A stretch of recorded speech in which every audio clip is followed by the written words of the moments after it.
Okay, just a real quick update. So I've been cleaning this thing up. I'll show you more in a second. But so this is the passageway down through the water jacket where the oiler goes. That brass glass oiler sits up here, drips oil down here, and it's supposed to drip it into the cylinder. Now I was not able to stick anything through here, so I've been working it with a soft aluminum welding rod. Finally managed to get through here, and this right here is the pile of stuff that I've managed to get just coming out of the rod here. So, you know, if this thing was getting any oil, I highly doubt it. That is completely 100% full. It was. I could only stick the rod in about, I don't know, 3-4 inches. So there was a good 6 inches of rust and dirt in there. So we'll get that all cleaned out, blown out, Carburetor, all that stuff, and then we'll have a functioning oil system again.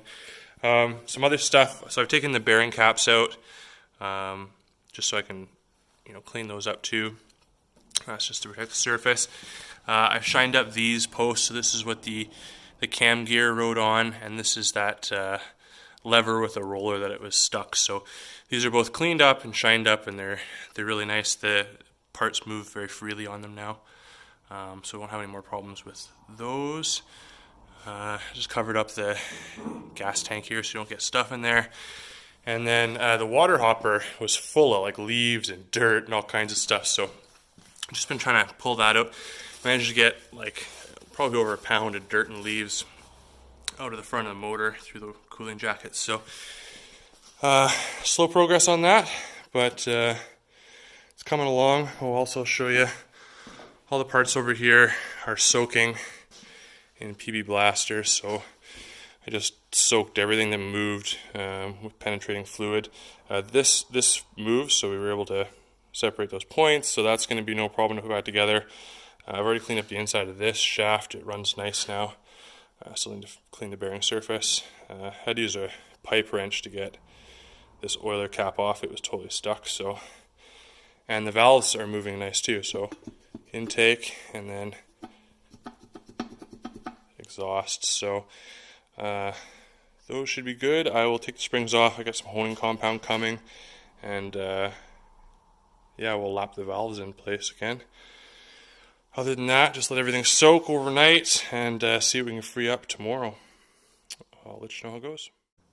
Okay, a little more progress on the block here. So I cleaned up a lot of the rust inside here with a wire wheel, and I hit it with some rust converter spray, which is good stuff. Kind of turns it into paintable surface. And then I cleaned up the cylinder bore the best that I could. So this is what I could do with a Scotch-Brite pad, just to get the surface rust out of there. We'll hit it with a cylinder hone next. And then when I was cleaning out inside, like I said, there's lots of dirt in there. I actually managed to uncover some sort of old wrench. I don't know if you can see very well, but yeah, it's rusted in there. I'm gonna try to get it out if I can. See what treasure that is. And then over here we've got the surface all cleaned up. It doesn't look too shiny, but for cast iron, that's probably good enough. Just used like a whiz wheel, like a 3M roll lock or whatever they call them, disc, and just clean that up. So next will be cylinder hone, and then we can start reassembling the clean parts. Okay, and we managed to free up most of these parts. So on this cam gear, I got the paint off here, got that a little bit polished up inside, and some of the paint off the gear surface. I'm probably going to sandblast this or bead blast this, just so there's no paint in the gears. But this one's getting pretty close. And what else we got? Oh yeah, so the governor, if you remember, nothing moved in this before, so this is all freed up, nice and loose. So I even managed to get this adjustment screw free, so that's cool, and you can see that pin moving in and out nice and free. And it also spins in this surface sort of as expected now, so that should be no problem. A little bit of grease. I was able to fix the threads too on this, so this gear will actually thread on here now nicely. So yeah, should not have any problem with the governor once that gets back together. There's a spring floating around. Cool too, the after polishing it up, this is a copper surface here that rides on the pin. So obviously like a bearing surface, so lots of different materials in here once you get all the paint out of it. And what else? The plug igniter here. So got it a little more apart. Remember there's springs here and a piece here. So got that all polished up. Got some of the paint off, and under here is another neat little brass piece for the wire to go on. And there's actually like a mica insulator here as well. So I've been cleaning this up. You can see here there's like a P. So I'm going to slowly cleaning that up. We'll get it a little bit nicer.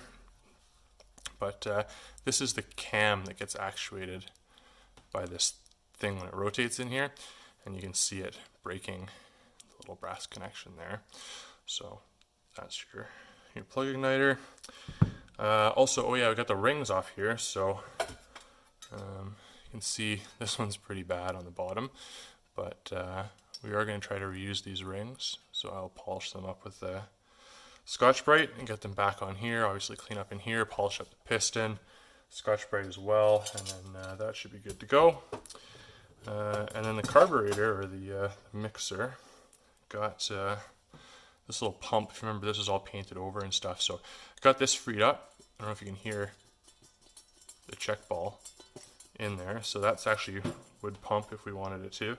If I can get it out here, give you a better look. So there's just a spring in the bottom, and then in here is a little brass ball, and these two holes combined with that check and the check in the bottom on the spring basically gives us our pump. So I've got all the levers off here, so this is the lever for actually actuating that. I think it might be broken at the bottom. Might have to investigate that when we get it back together. And there's another little lockout lever here, which unfortunately came broken. So there's supposed to be a little piece on this lever so that you can lock out the gas if you don't want it pumping for starting purposes. So I might fabricate a little piece and braze it on. We'll see how that goes.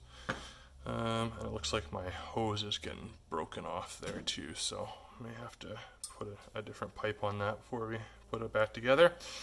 But yeah, making progress. I'll probably sandblast this next inside just to get that rust out of the surfaces there. But yeah, I will show you when it all gets cleaned up. Okay, and we've actually got ourselves a bit of a situation here. I had to take this connecting rod out. I was looking at the oiling system. So remember we had this oiler here which drips oil down the tube that was plugged and lubricates the piston. It's also supposed to lubricate this connection here between the piston and the con rod, and it does that via this little hole here.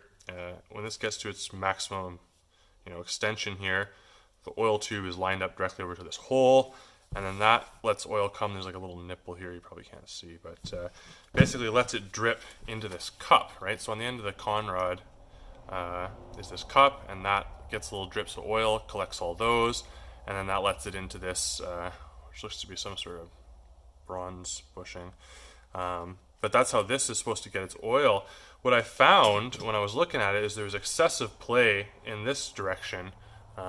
You guys can't see that, but there's excessive play in here, and instead of this wrist pin being screwed in, there's like a hole here. So there's supposed to be a bolt in here, and that's supposed to line up with here. So this is supposed to be fixed in the piston, and all the movement is supposed to happen in this connection.